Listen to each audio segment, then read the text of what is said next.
नमस्कार बच्चों और आपका स्वागत है इस वीडियो लेक्चर में जिसका विषय है रहीम के दोहे।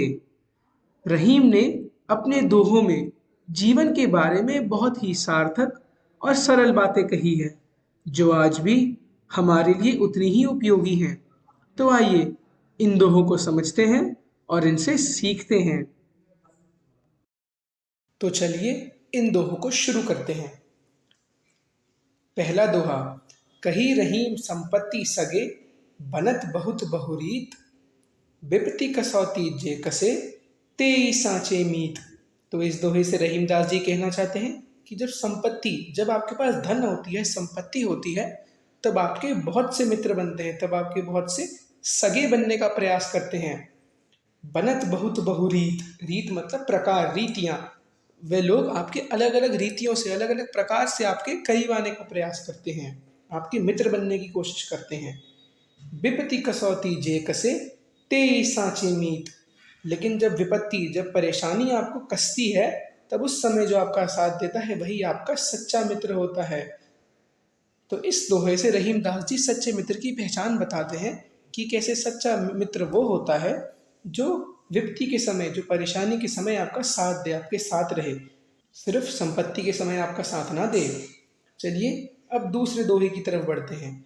जाल परे जल जात बही, तजी मीनन को मोह, रहीमन मछली नीर को, तऊ न छाड़ती छो। इस दोहे से रहीमदास जी कहना चाहते हैं कि जब जाल पड़ता है जल के ऊपर, तो जो जल है वो जाल को छोड़ के बह जाता है। तजी मीनन को मोह, वो मछली का, मीनन यानी मछली, वो मछली का मोह नहीं करता, मछली के मोह के लिए वो रुकता नहीं है। रहीमन मछली नीर को, तऊ न छाड़ती छो। लेकिन जो मछली होती है वह जल के बिना रह नहीं पाती, वह जल का मोह छोड़ नहीं पाती, वो अपनी जान तक दे देती है। तो इससे रहीमदास जी जल और मछली के बीच का प्रेम दिखा रहे हैं कि कैसे जल मछली से उतना प्रेम नहीं करता तो उसे छोड़कर चला जाता है, लेकिन जो मछली है वह जल का प्रेम कभी नहीं छोड़ पाती। चलिए अब तीसरे दोहे की तरफ बढ़ते हैं। तरुवर फल नहीं खात है, सरवर पियत न पान, कही रहीम पर काज हित, संपत्ति सच ही सुजान। तो इससे रहीमदास जी कहना चाहते हैं कि तरुवर फल नहीं खाता है। तरुवर यानी पेड़, जो पेड़ है वो अपना फल खुद नहीं खाता। सरवर पियत न पान, सरवर सरोवर जो है वो अपना पानी खुद नहीं पीता। कही रहीम पर काज हित, संपत्ति सच ही सुजान। उसी प्रकार से जो सज्जन मनुष्य होते हैं, जो सज्जन व्यक्ति होते हैं, वो दूसरों के काम के लिए अपनी संपत्ति को सुजान करते हैं, अपनी संपत्ति को बांटते हैं, डिस्ट्रीब्यूट कर देते हैं। अगर आप भी अपनी संपत्ति को दूसरों के काम के लिए बांटते हैं तो आप एक सुजान मनुष्य हैं और इस बात का आपको गर्व होना चाहिए। चलिए अब चौथे दोहे की तरफ बढ़ते हैं। थोथे बादर क्वार के, ज्यो रहीम गहरात, धनी पुरुष निर्धन भय, करे पाछली बात। तो इससे रहीमदास जी कहना चाहते हैं कि जो थोथे बादर क्वार के, क्वार का जो महीना होता है उसके जो बादल होते हैं, बादर यानी बादल, वो थोथे होते हैं, नकली होते हैं। ज्यो रहीम गहरात, वह सिर्फ गरजना जानते हैं, बरसना नहीं जानते।